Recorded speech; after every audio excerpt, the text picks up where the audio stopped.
Hello. Hello.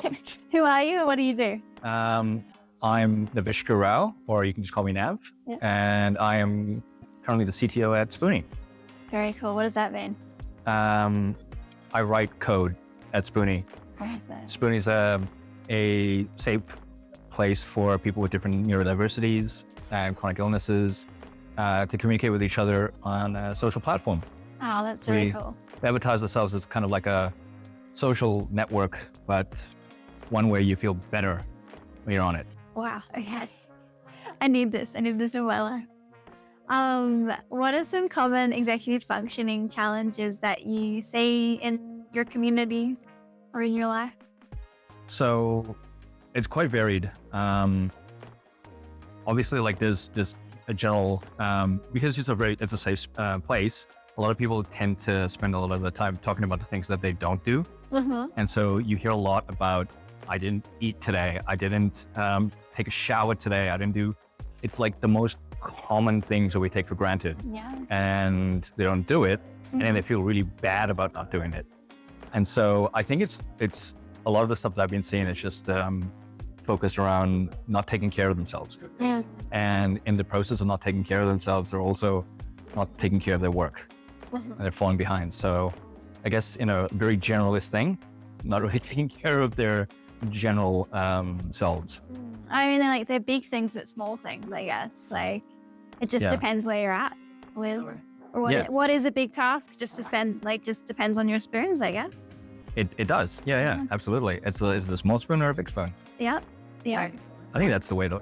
There's like lots of layers to the spoon theory. Yeah, I love the spoon theory, and I think like a lot of people in the neurodiversity community are like, it just makes a lot of sense. And so what gaps do you see then with current sort of supports, whether they're informal supports, clinical supports? I mean, you could talk a lot about gaps like systemically, but I think what we've sort of identified, at least at Spoony, is a lot of the support is in just feeling like you're in a space where you can actually communicate your genuine, whether it's a distress or your anxiety, or if you're in a normative environment of work, you have to choose your words carefully. Well, You have to say things in a way that you can illustrate them to someone who doesn't understand it, yeah. but and better communicates it so that they can also take something from that. Yeah. And I think That exchange. is just exhausting, right? And it's different for every interaction. Yeah. I mean, as an autistic person, it's confusing as hell.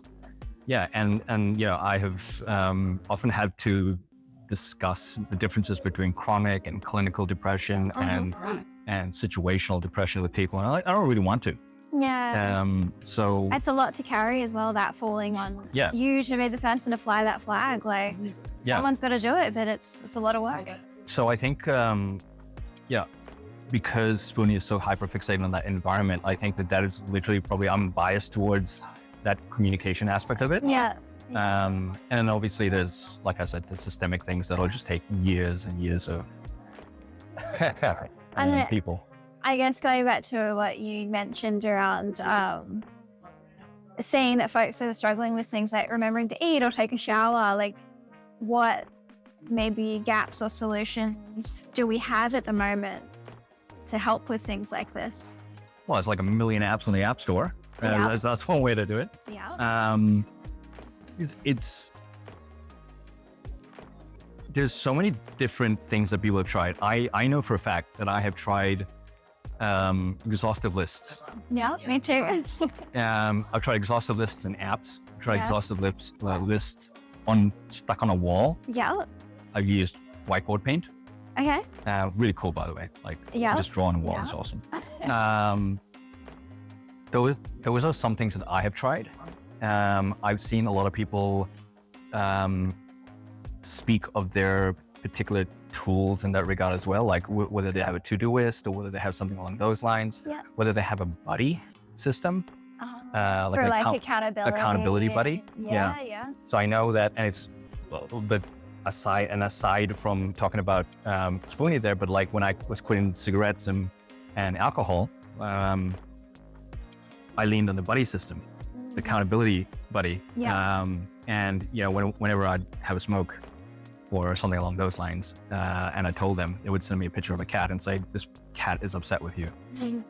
And it's like a little tiny yeah, but it's that human, yeah. It sounds like an app wouldn't have been able to give you the nudge that you needed in that setting compared to a real person. Well, the app was just a communication protocol, right? Like it was just the tool that allowed us to communicate, but it wasn't the actual solution. But that human to human was the that's such a cool example. What the app did do was reinforce the goal. Yeah. And then what the friend did was reinforce the goal and give me the support. So that was all it was. So it's a bit of both then. Yeah. It's really interesting because that kind of touches on why I'm making Pebbl, is that I've tried so many apps, but I need something in the real world. And I do have those beautiful buddy friendships with different people. But it can't be a minute by minute sort of relationship. So I mean, Pebbl is that in between for me. Yeah. Having a little someone that gives me a nudge. It's something. It's that same framework, I guess. I mean, your friend can't literally sit on your couch 24/7, right? Like you can ask them to hang around my neck all day, every day. If you did, that would be a really awkward relationship. Yeah. I think there's a tangibility there that would be really, really good. Those apps and those services, they're intangible things. And the problem that I find with those apps and services is they're gateways to other things that don't give you a nice feeling. So the phone app that's Todoist or whatever it is that really helps you get along with your day, unfortunately has Instagram right next to it. Yes, and that's been a real personal struggle for me as well, is when I have my different strategies, they're still on my phone and I've still got to get through a wall of distractions and notifications to get to that solution. Yeah, and people have these little tiny things where they say use this app in grayscale mode or whatever. And it helps, but it's still...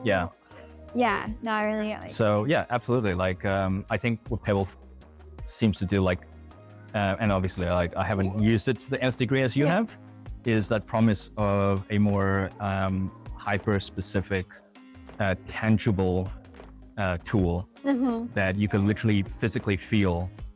I mean, Pebbl doesn't do a lot, but it just does one thing directly. Well, I mean, you don't need a lot. You kind of need a nudge and a reminder more than you need an AI. Yep. And I mean, that is another rabbit hole for another day. I don't necessarily think we need these really advanced AIs as a solution to things like executive functioning. I think that we're really capable of doing these things. We just need a little support. Yeah. Need a reminder. Yeah.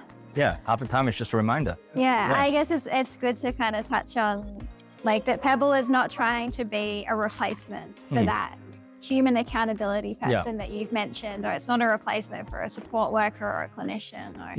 It's just another tool on the toolbox, really. Yeah, and it's a tool that isn't invasive. Yeah, interesting. I mean, we've already touched on this, but do you have any other personal stories or reflections you'd want to share in the context of Pebbl? Look, to be honest, this is supposed to be a short session, so I can't really go into too much detail. I think there's also something, maybe this is more of a personal philosophy as opposed to anything else. Take it with a grain of salt.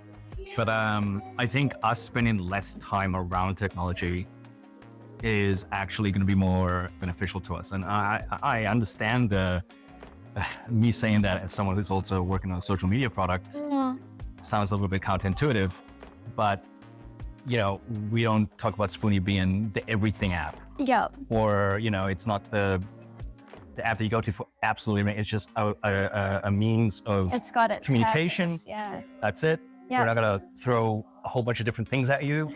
And I think that's the same thing with Pebbl, as far as I understand Keep it simple, stupid is my philosophy. I've stolen that. No, someone had said that to me before. But and I think that anything that kind of incentivizes people to, at least with Spoony, is you have a safe space. It builds social communication. It gives you an ability to learn how to get out of your shell a little bit. And the ultimate goal is that you meet someone in a physical space. Yeah. And I think with Pebbl, the ultimate goal might be to never have to rely on a Pebbl. Yeah, if In a we weird can make way, people I'd say. redundant, yeah, that's a win. So yeah, I think ultimately all these tools are really supposed to just be there to help you never use them again. Yeah, I love that. I love that so much.